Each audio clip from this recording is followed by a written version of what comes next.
للہ رب العالمین۔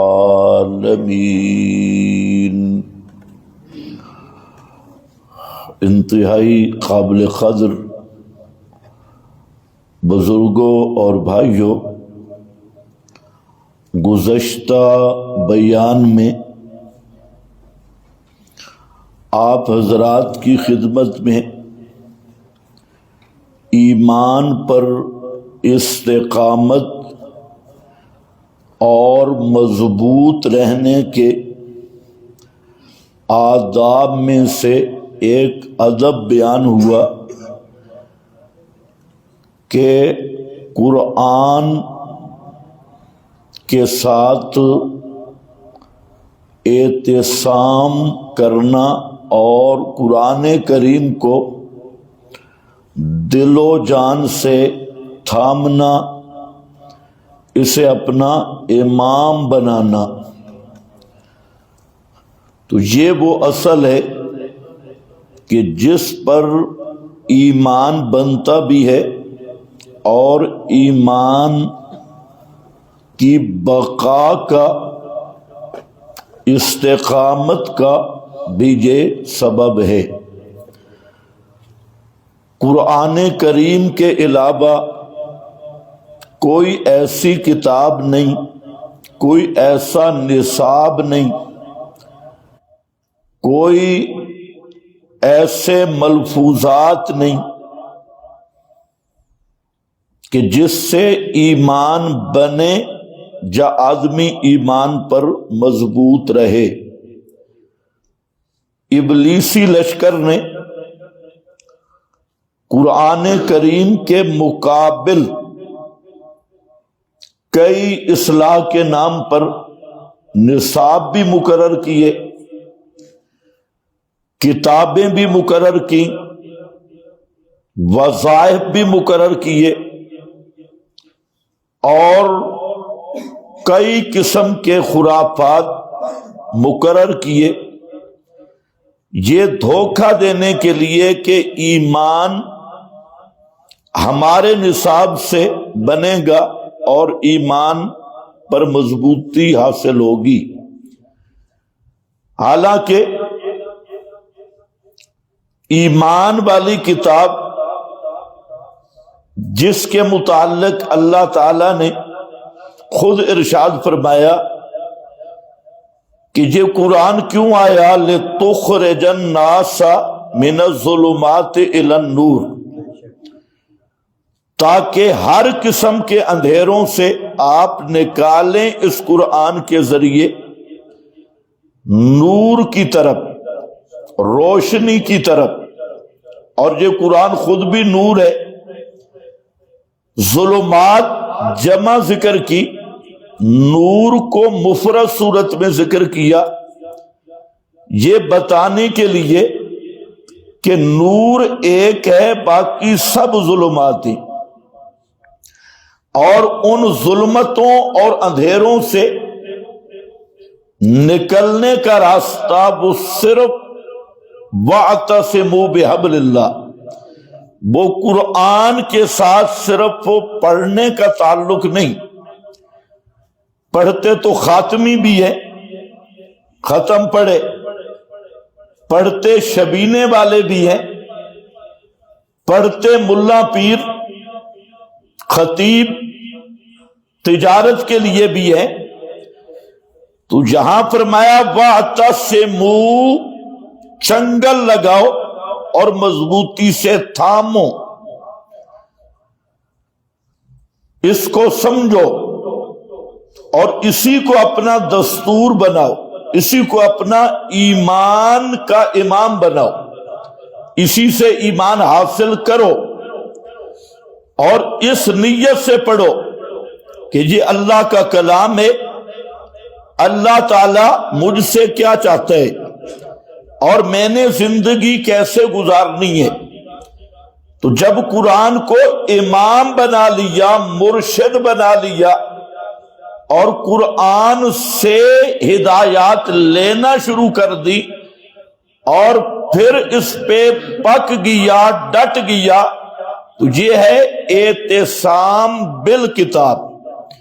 قرآن کریم سے چمٹ جانا اور مضبوطی سے تھامنا، تو یہ ایک ہی راستہ ہے ایمان کا۔ اس کے علاوہ چاہے وہ پیر کا وظیفہ ہو، چاہے وہ کسی اور پیر کا وظیفہ ہو، یا کسی بزرگ کا وظیفہ ہو، ایمان بچانے کے لیے صرف قرآن ہے۔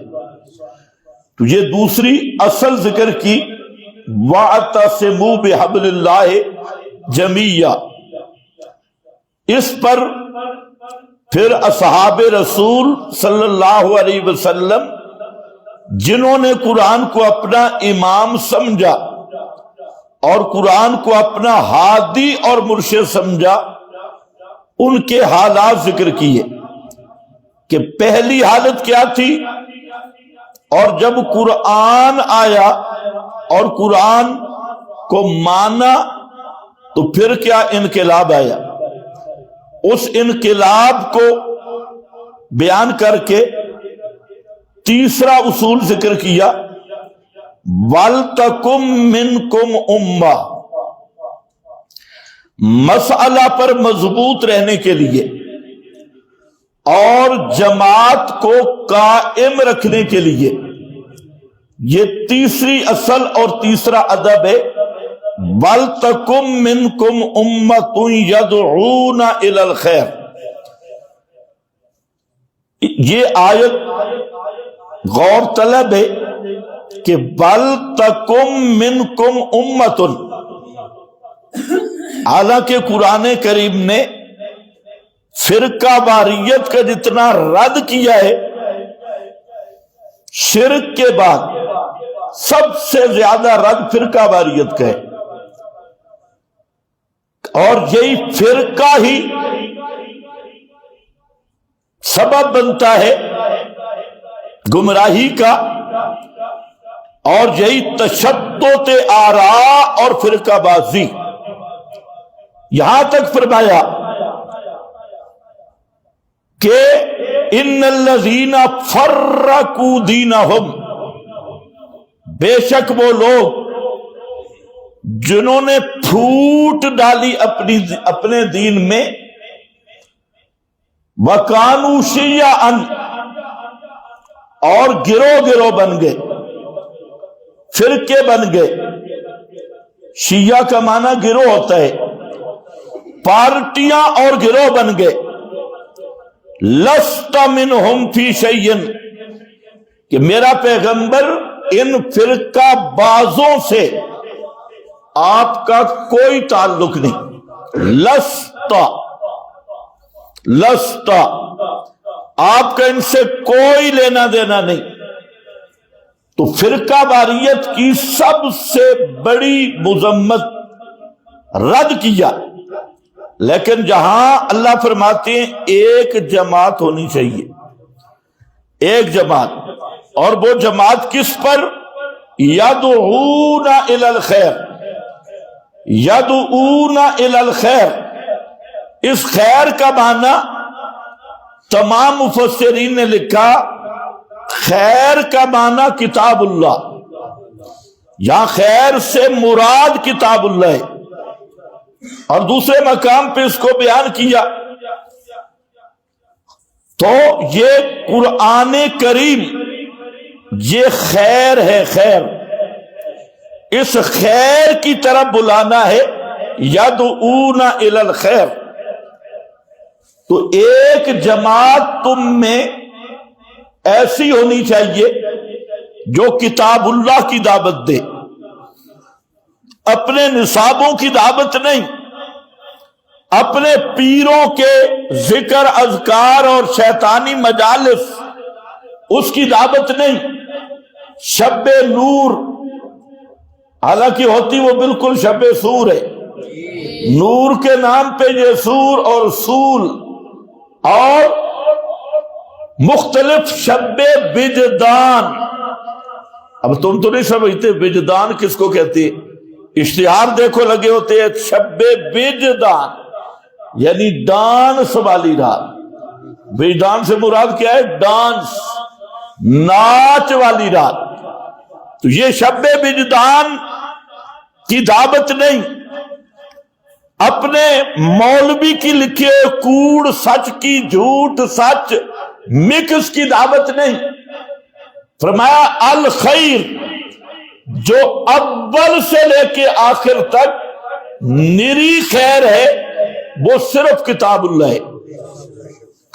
قرآن کے علاوہ دنیا کی کوئی کتاب ایسی نہیں جو اپنے پہلے حرف سے لے کے آخری حرف تک سارا سچ ہو۔ بے شک بے شک۔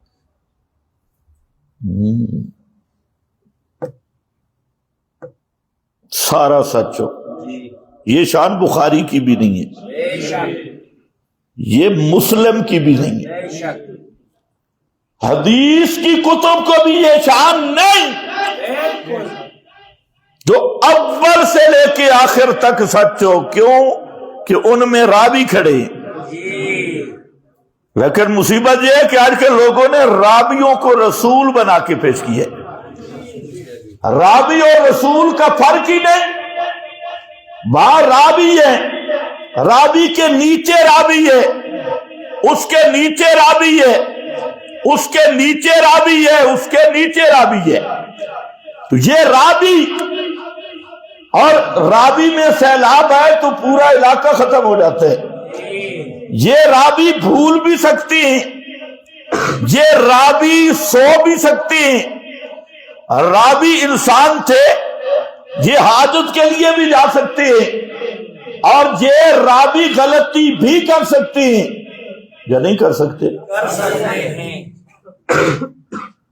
تو آج ایک گروہ وہ ہے جو راویوں کو رسول سمجھے ہوئے، بات راویوں کی لائے گا اور کیا کہے گا؟ جی رسول کی بات ہے۔ بھئی رسول کی بات اور راوی کی بات میں فرق ہے میرا دوست۔ راوی اور ہے، رسول اور ہے۔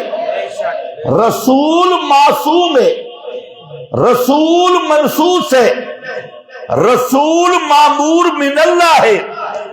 رسول کو غلطی پہ باقی رکھا جا سکتا نہیں۔ رسول بھول جائے اس کو یاد اللہ کرواتا ہے۔ سبحان اللہ۔ پتہ نہیں تمہیں سمجھ بھی ہے کہ نہیں؟ رسول بھول جاتا ہے لیکن یاد کون کرواتا ہے؟ اللہ یاد کروا دیتا ہے۔ رسول پر راویوں کو قیاس نہ کر۔ آج امت کی گمراہی کی ایک وجہ یہ ہے کہ راوی اور رسول میں فرق نہیں۔ انہوں نے کہا راوی کہتا ہے، بھائی راویوں نے تو بہت کچھ کہا لیکن اس کو مان لیں گے۔ یہ بھی راوی نے کہا کہ حضرت یوسف جیسا صدیق جس کی قرآن نے طہارت بیان کی اور جس کی خود صاحب واقعہ زلیخا نے طہارت بیان کی، مصر کی کراریہ انہوں نے طہارت بیان کی، اور خود شیطان وہ بھی کہتے ہیں الا عبادک منہم المخلصین، کہ مخلص بندے وہ میرے چکر میں نہیں آئیں گے۔ اور اللہ بھی فرماتے ہیں انہو من عبادنا المخلصین، حضرت یوسف بھی میرے ان مخلص بندوں میں سے تھا۔ اب بتا میرا دوست، اللہ بھی فرماتی ہے میرا یوسف معصوم۔ مصر کی عورتیں اور زلیخا خود جس کا واقعہ ہے وہ بھی کہتی ہے فاستعصما، کہ حضرت یوسف علیہ السلام بال بچ گئے، اور شیطان بھی کہتے ہیں میرا بس نہیں چلتا۔ لیکن تیرے راوی جہاں بھی اپنی نبی مار رہے۔